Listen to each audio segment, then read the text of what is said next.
ГСП онлайн. Городские новости сейчас. Понедельник, полдень. Директор спецавтодора Артем Карп подводит итоги января. За первый месяц нового года вывезено более 58 тысяч кубометров снега. Столь высокие результаты достигаются благодаря непрерывной работе. Если же с вывозом снега все более или менее понятно, то вопросов касательно колеи намного больше.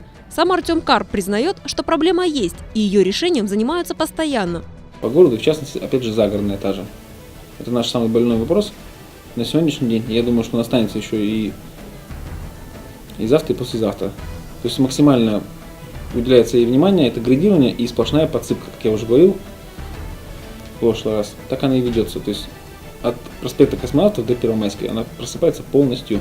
По словам начальника спецавтодора, все беды от неровной дороги, но исправить данный дефект удастся не раньше лета. Потому и приходится бороться не с самой проблемой, а с ее проявлениями, с колейностью. Для этого принято решение использовать ребристый нож на перекрестках и фрезу на особо опасных улицах.